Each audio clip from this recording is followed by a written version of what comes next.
প্রিয় দর্শক, আপনারা দেখছেন আপনাদের প্রিয় চ্যানেল হাওড়া এগিয়ে। আপনাদের সঙ্গে রয়েছি আমি রাজ। তিনি জলজ্যান্ত জীবিত অবস্থায় পৃথিবীতে বিরাজমান, অথচ তাকে মৃত বলে ঘোষণা করা হলো। জীবিত থেকেও তাকে মৃত বলে ঘোষণা করা হলো। রীতিমতো নিজের মৃত্যু সংবাদ নিজেই শুনে আতঙ্কিত। সম্প্রতি নির্বাচন কমিশন খসড়া ভোটার তালিকা প্রকাশ করেছে, আর সেই খসড়া ভোটার তালিকাতে মৃত বলে ঘোষণা করা হলো একজন মানুষকে। রীতিমতো আতঙ্কিত বিষয়টি নিয়ে। জীবিত থাকা অবস্থায় নিজের মৃত্যু সংবাদ শুনে রীতিমতো আতঙ্কিত। এখন প্রশ্ন হচ্ছে, এমন হলো কেন, এমন ঘটনা ঘটলো কেন? এ বিষয়ে বিএলওকেও প্রশ্ন করা হয়েছিল, তিনিও তার মতো জবাব দিয়েছেন। এবং আমরাও কথা বলেছি যাকে মৃত বলে ঘোষণা করা হয়েছে খসড়া ভোটার তালিকায়, তার সঙ্গে কথা বলা হয়েছে, তিনিও কি জানিয়েছেন সবই শোনাবো। তা এর দায় নেবে কি? এখন খসড়া তালিকা প্রকাশিত হয়েছে, চূড়ান্ত ভোটার তালিকা যখন প্রকাশিত হবে তাতেও যদি এই ধরনের কোনো সমস্যা দেখা দেয় তাহলে এর দায় কে নেবে? আসুন আমরা দেখে নিই হাওড়ার সাঁকরাইলের মানিকপুরে 238 নম্বর পাটে যে ব্যক্তিকে মৃত বলে ঘোষণা করা হয়েছে তিনি কি জানিয়েছেন তার কাছ থেকে সরাসরি শুনে নেব।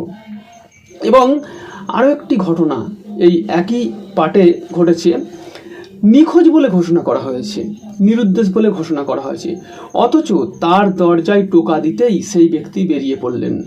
তাহলে তিনি নিখোঁজ নিরুদ্দেশ কোথায়? তিনি ফর্ম হাতে নিয়ে, বিএলওর কাছ থেকে সিগনেচার করা ফর্ম হাতে নিয়ে ওপেন ক্যামেরায় দেখাচ্ছেন। পাশের বাড়ির একটা দেওর ও দেখেছে, দেখে বলেছে আমার যে যেরম তারা নাম ছিল সেরম তারা যেন আমার নাম থাকে, আমার না যেন কোনো অসুবিধা হয়। আমি বিধবা মানুষ, এই বাচ্চাদের আমি কোথায় যাব? আমি এটা জমা দিয়েছি 2022/11/2025। এখানে আমার সিগনেচার করে দিয়েছে অষ্টটালি, আর আমায় দেখাচ্ছে নিখোঁজ। 22/11/2025 আমায় সই করে দিয়েছে অষ্টঢালি। আমি যদি নিখোঁজ থাকি তাহলে আমাকে কি করে সই করে দিল? এই ব্যাপারে আপনি কি বলবেন? আমি নিজে হাতে গিয়ে জমা দিয়ে এসেছি, আমার স্ত্রীর এসছে, আমার দাদাদের এসছে, আমার মায়ের এসছে, ভাবির এসছে, ভাইজির এসছে, সকলের এসে গিয়েছে, খালি আমারই আসেনি। এই ব্যাপারে আপনি কি বলেন? এখন আমার একটাই বলার, কারণ আমাদের তো বাড়িতে সকলেরই হয়ে গিয়েছে, আমারই বাকি আছে। এইটা যেন নির্বাচন কমিশন আমার সংশোধন করে আমার নামটা তুলে দেয়। দেখুন, ডিজিটাল কাজ তো এটা ভুল তো হতেই পারে। এটা 6 নম্বর ফর্ম ফিল আপ করলে তো এসে যাবে, তো কোনো ভুল তো মানুষ মাত্রই করে, বলুন। এখানে আপনার কোনো ভুল আছে বলে মনে হয় কি? ভুল হয়তো হতেও পারে, বলা যায় না, আমি বলতেও পারছি না, কেননা এটা তো কাজের ব্যাপার, কাজ তো ভুল হতেই পারে। 6 নম্বর ফর্ম ফিল আপ করলে হয়ে যাবে যখন, তখন আর আমি ওই জন্য চিন্তা করিনি। আমি বলি যে 6 নম্বর ফর্ম ফিল আপ করো, হয়ে যাবে। আমি বলবো যে এই ফর্মগুলো ফিল আপ করুন, হয়ে যাবে, অসুবিধার কিছু নেই, এইটাই বলবো, আর কি বলবো। এই যে মৃত ব্যক্তি হেঁটে যাচ্ছে, বাড়িতে হেঁটে হেঁটে যাচ্ছে, এইটা আবাস যোজনার ঘরে টাকা পেয়েছিল, আফগান ঘর হয়েছে, ওনাকে মেরে দিয়েছে।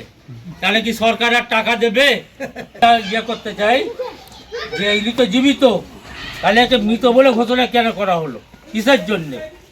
টিএমসির পার্টি সমর্থকদের দেখে দেখে নাম কাটা হচ্ছে, সেটা। আমার পাশের বাড়ির একটা দেওর ও দেখেছে, দেখে বলেছে। কিন্তু আমাদের তো দাদি সম্পর্কে হয়, কিন্তু আমি তো লিস্ট এই যে তুলেছি, এনার লিস্টে দেখাচ্ছে মৃত। এই আমরা যখন লিস্ট তুলে দেখলাম যে দাদির নামে মৃত বলে লেখা আছে, সেই জন্যই আমরা এটা লিস্ট তুলে দাদির কাছে এনুন। দাদি তো আমাদের জীবিত আছে, কিন্তু নির্বাচন কমিশনার এত টাকা খরচা করে ঢোক ডাল পিটে, আর এখন মানে বাঁচা যে আছে তাকে মৃত, যার বাড়ি আছে তাকে বলতে নিখোঁজ। এইরকম আমাদের বুথে প্রচুর হয়েছে, কিন্তু আমরা দু একটা দেখাচ্ছি মিডিয়াকে নিয়ে এসে। নির্বাচন কমিশনার যেন এমার্জেন্সি এদের নাম তোলে, কী পরিস্থিতি করতে হবে সেটা আমাদের জানায়, নাহলে কিন্তু আমরা বৃহত্তর আন্দোলনে যাব। আমাদের পার্টির পক্ষ থেকে পিয়াদি আছে, আমরা এর ছাড়ব না, যতদূর শেষ আছে আমরা দেখে নেব নির্বাচন কমিশন। জয় বাংলা।